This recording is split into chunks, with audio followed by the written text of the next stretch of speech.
Hello, this is Billy. Today I'm putting on rear brake pads on a 2014 Kia Forte.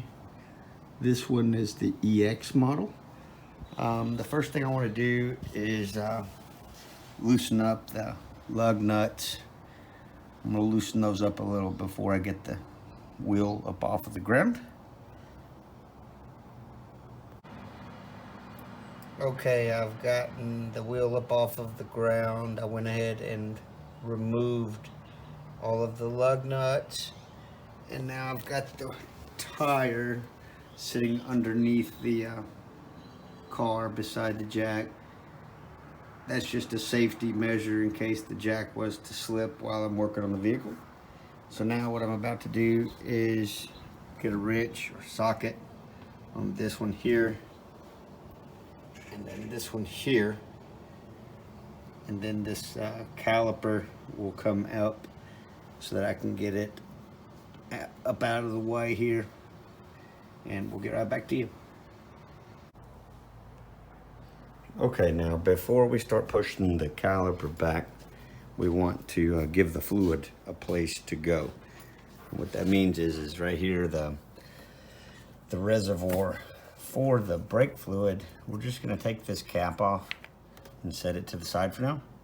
And as we push that caliper back, fluid will start to come up here. You don't want to leave this cap on while you're pushing that caliper back. You don't want to develop a leak in your line or anything because you didn't take the lid off. So by taking the lid off, it gives the fluid an easy way to come back to the reservoir without any sort of resistance. So definitely don't forget to take off your reservoir lid and just set it to the side, and then remember to come back and put it on when you get all done. And when you get all done, you may notice that your fluid may be very full right here, and if that's the case, you just use like a large turkey syringe. I've got one right here. You could use like a large turkey syringe, stick it in there and suck out a little bit of the fluid in case you're afraid that it's got too much fluid when you get done. Another thing you could do is what I actually like to do a lot when it comes to fluids and stuff. Like at Walmart where the pet supplies is, there's a see-through line that's sold for the fish aquariums, and it's a really long line. I've got one over here that I use all the time. I've actually got a couple of them. So this little line here, it's really long, it's really flexible, and so yeah, you can just poke that down in there and suck out however much you want to suck out. Just don't swallow it. That's what's nice about the line being see-through, is you can tell when it's fixing to go in your mouth, and you can prevent that from happening. So, okie dokie, well, there you go.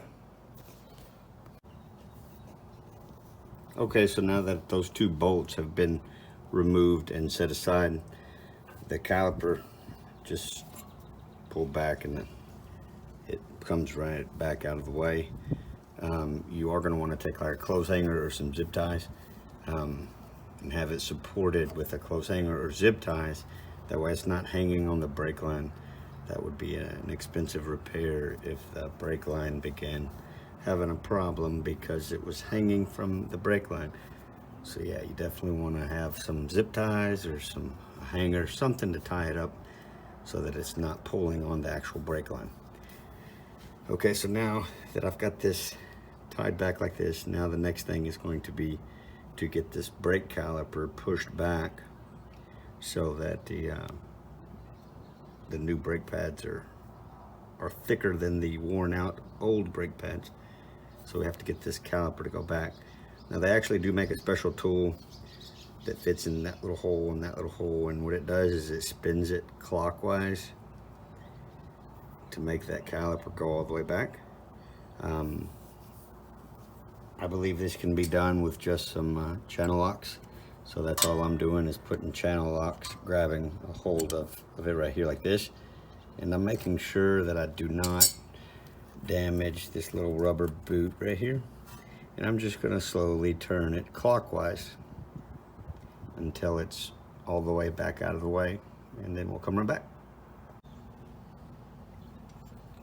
Okay, so I used the channel locks to get it most of the way turned, turning it clockwise, and then when it got down pretty low, I actually used needle nose to shove in there like this and to turn it clockwise.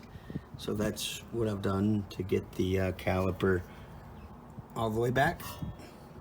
And now we're ready to get these pads pulled out. So just pull it toward you.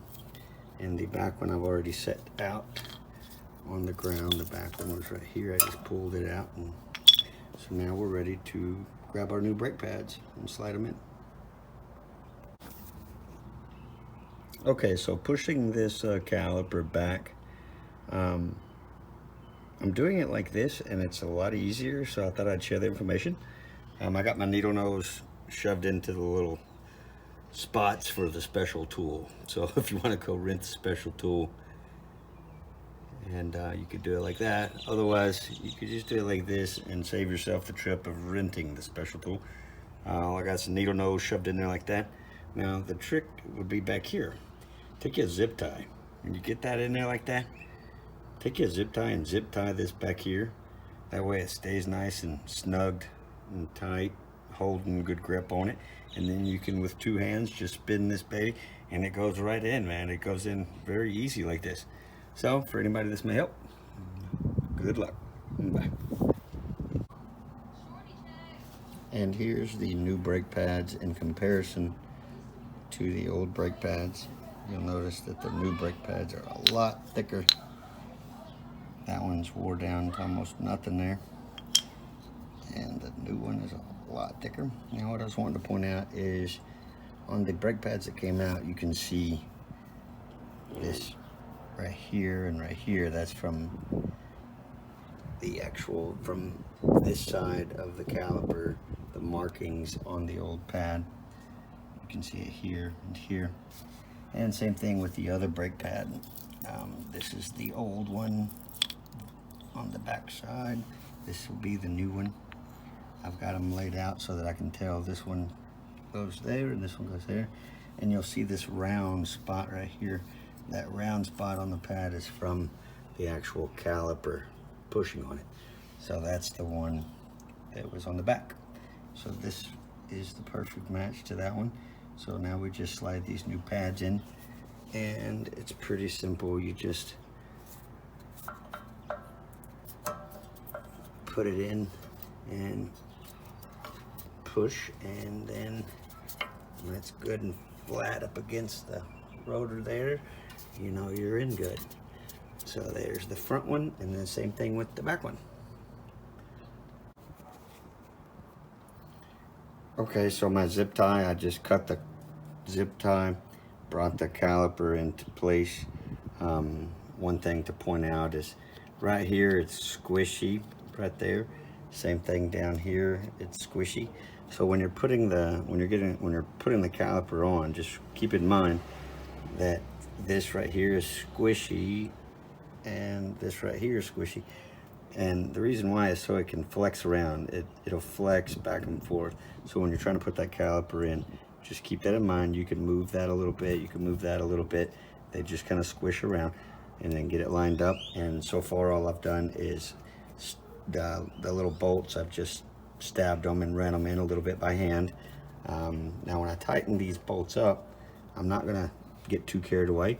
I'm gonna tighten them, yes, but I'm not going to tighten them too much. They're gonna be, you can tighten them to the specs of your vehicle. What I like to do is just when it gets good and tight, that's plenty good. Okay, so let's get that tight. Okay, I just put my wrench on there, got them tightened down, And now this side is done, so I just need to get the tire put back on. I'll snug them while it's up on the jack stand. When I lower the jack stand, I will tighten up the lug nuts once the jack stand is lowered all the way where the car is lowered. When the tire's lowered all the way down to the ground, that's whenever I will tighten up the lug nuts all the way, make them good and tight. I'm ready to move on to the other side. The other side is identical to this side. So there you go. Hope this video is able to help some people. I do recommend before you actually put the vehicle into a gear and start to go anywhere, pump the brakes. You know, pump the brakes a good 10 or 15 times. You know, just really pump those brakes and make sure it's feeling good before you do put it into drive and stuff. So there you go.